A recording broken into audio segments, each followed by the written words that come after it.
నమస్తే welcome to our channel. ప్రస్తుతం మనతో Vedic astrologer, tarot reader, crystal healer Anupama గారు ఉన్నారు. వారితో మాట్లాడదాం. నమస్తే అనుపమ గారు.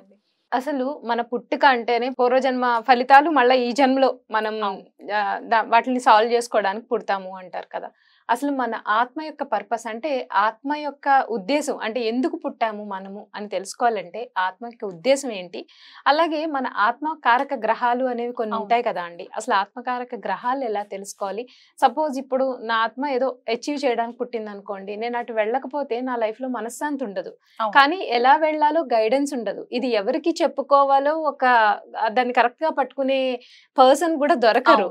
అప్పుడు ఎలా ఉంటుందంటే మనశ్శాంతి లేకుండా మనం చేసే వర్క్ పీస్ఫుల్ గా చేయలేము. ఏ పనైనా సరే మనం ఎప్పుడు మనసు లోపల ఏదో ఒక దిగులు వెలితి అనేది ఉంటుంది. అంటే నాకు సంబంధించింది కాదేమో, అంటే నా కప్ ఆఫ్ టీ కాదు అంటారు కదా నార్మల్ గా.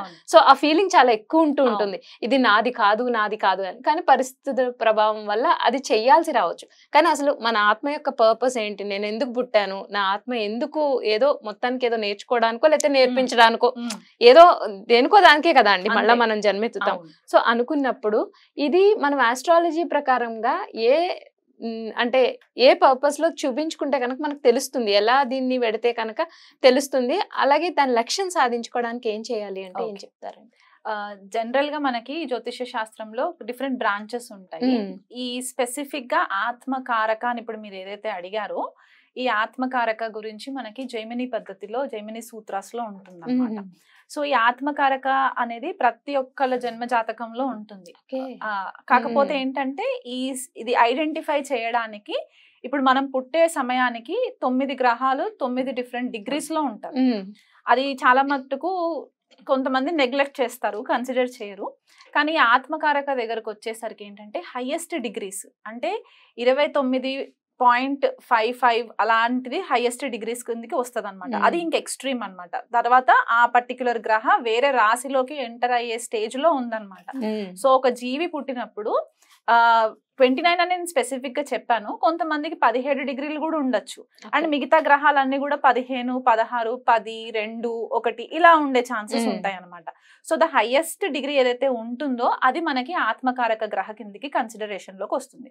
సో ఇప్పుడు కొంతమంది ఏంటంటే రాహుని కన్సిడర్ చేస్తారు, కొంతమంది రాహుని కన్సిడర్ చేయకుండా ఉట్టి 7 గ్రహాలు మాత్రమే తీసుకుంటారు. కేతుని దీంట్లోకి తీసుకోరు, ఎందుకంటే కేతు మోక్షకారకుడు కాబట్టి ఇంకా అల్టిమేట్ గా మనకి మోక్షమే కాబట్టి ఆయనని కన్సిడరేషన్ లోకి తీసుకోరు అనమాట. సో ఇప్పుడు 7 గ్రహాలు 7 రకాలుగా మనకి డిఫరెన్సెస్ చూపిస్తుంది. ఇప్పుడు మీకు మీ జన్మజాతకంలో మీ ఆత్మకారక గ్రహ ఏదైతే ఉంటుందో అది నాతో మ్యాచ్ అవ్వాల్సిన రూల్ ఏం లేదు. సో కొంతమందికి చంద్రుడు ఆత్మకారక అవ్వచ్చు, గురుడు ఆత్మకారక అవ్వచ్చు, శుక్రుడు ఆత్మకారక. సో ఆ గ్రహం యొక్క కారకత్వాసు వీళ్ళ లైఫ్ లో ఒక ప్యాటర్న్ లాగా కనిపిస్తూ ఉంటాయి అన్నమాట. అంటే వాళ్ళకి చాలా మంది ఏమంటారంటే మనకి శాస్త్రం ప్రకారము కింగ్ ఆఫ్ ద చార్ట్ అని చెప్పేసానంట. కింగ్ యొక్క గ్రహం అంటే అంత స్ట్రాంగ్ ఎనర్జీస్ ఉన్న ఒక గ్రహం అనమాట. కొన్ని గత జన్మల నుంచి ఈ గ్రహము లెసన్స్ నేర్చుకుంటూ ఈ స్టేజ్ వరకు వచ్చిన గ్రహం అయిపోతుంది అనమాట. అంటే ఈ పర్టిక్యులర్ గ్రహం యొక్క కారకత్వ పైన వీళ్ళకి గ్రిప్ ఎక్కువ ఉంటుంది. కాకపోతే ఇక్కడ చాలా మంది అనుకునేది ఏంటంటే పాజిటివ్ ఇస్తుంది అని. పాజిటివ్ ఇవ్వాల్సిన రూల్ ఏం లేదు. ఇక్కడ మనం వచ్చింది లెసన్స్ నేర్చుకొని మనము జనరల్ పబ్లిక్ కి మనం ఏ రకంగా మనము సహాయపడగలము అనే ఒక కాన్సెప్ట్ ని కూడా మనకి ఆత్మకారక గ్రహం చూపిస్తుంది అనమాట. మనం ఏం నేర్చుకుంటాం, మనం ఎదుటి వాళ్ళ దగ్గర నుంచి మనకి ఏం లెసన్స్ నేర్చుకునేవి ఇంకా మిగిలిపోయి ఉన్నాయి అనేది మనకి ఇక్కడ చూపిస్తుంది. మీరు పర్పస్ అన్నారు, చాలా మందికి ఏంటంటే డబ్బులు బాగా సంపాదించుకోవాలి, ఇల్లులు కొనుక్కోవాలి, లేకపోతే మ్యారేజ్ అవ్వాలి, మంచి వైఫ్ రావాలి, ఇవన్నీ మనకి మెటీరియలిస్టిక్ వేలో మనకి కనిపిస్తుంటాయి. కొంతమందికి ఏంటంటే ఆధ్యాత్మికంగా ఎదగాలి అని చెప్పేసి వస్తూ ఉంటారు. సో అలాంటి వాళ్ళు కూడా మనకు కనిపిస్తూ ఉంటాయి. ఈ గ్రహము యొక్క దశ అంతర్దశలు వచ్చినప్పుడు ఏంటంటే చాలా ఇంపార్టెంట్ రోల్ ప్లే చేస్తుంది అనమాట మన లైఫ్ లో. ఇప్పుడు ఫర్ ఎగ్జాంపుల్ చంద్రుడు ఆత్మకారక గ్రహ అయ్యాడు అనుకోండి, చంద్రుడికి హైయెస్ట్ డిగ్రీస్ ఉన్నాయి.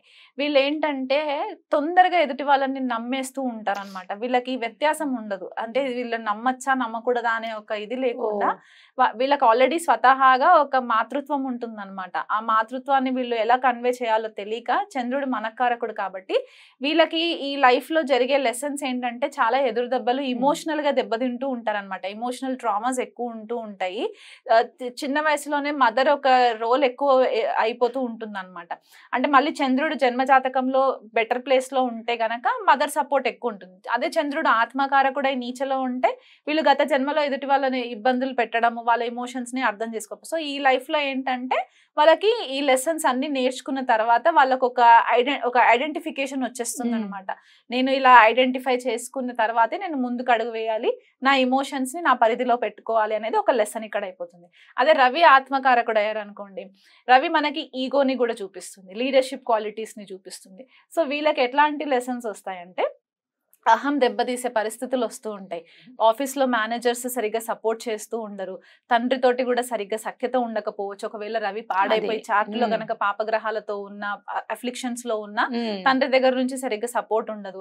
లేదా కొన్నిసార్లు స్ట్రాంగ్ గా వాళ్ళకి రాహుకేతుతో కనుక రవి కలిసి ఉంటే గనక చిన్న వయసులోనే తండ్రి కొద్దిగా సెపరేట్ అవ్వడము, లేకపోతే వాళ్ళ లైఫ్ లో ఉండకపోవడము. వీళ్ళకి చిన్నప్పటి నుంచే అహం దెబ్బతీసి వీళ్ళని ఇన్సల్ట్ అయ్యే పరిస్థితులు తీసుకొచ్చే లెసన్స్ నేర్చుకుంటారు అనమాట. సో దట్ వీళ్ళ ఆత్మ శుద్ధి జరుగుతూ ఉంటది అనమాట. ఈ ఏవైతే లెసన్స్ నేర్చుకోవడానికి వచ్చారో అది గత జన్మలో వీళ్ళు ఎదుటి వాళ్ళని వాళ్ళ పవర్ తోటి అబ్యూజ్ చేసిన వాళ్ళు అయి ఉండొచ్చు.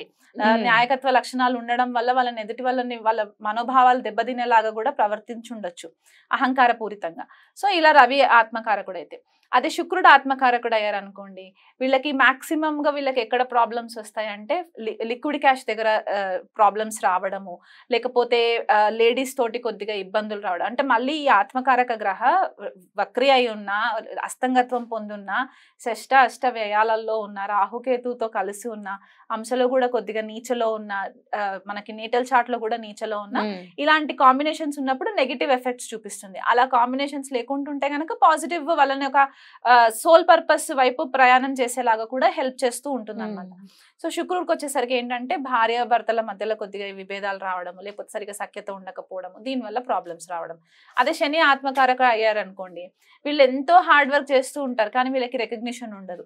ఇంకా తక్కువ స్థాయిలో ఉండేలాగానే వీళ్ళకి కెరియర్స్ అన్ని కూడా అట్లాగే ఉంటాయి అనమాట, ఒకరి కింద పనిచేస్తూ ఉండేలాగా. కొంతమందికి ఏంటంటే శని ఆత్మకారక అయ్యి ఉచ్చ స్థితిలో ఉంటే వీళ్ళు న్యాయకత్వ లక్షణాల్లో ఉండడం వల్ల కూడా వీళ్ళు కొద్దిగా మాస్ పబ్లిక్ ని కంట్రోల్ చేసేలాగా, అంటే పొలిటీషియన్స్ లాగా అవ్వచ్చు,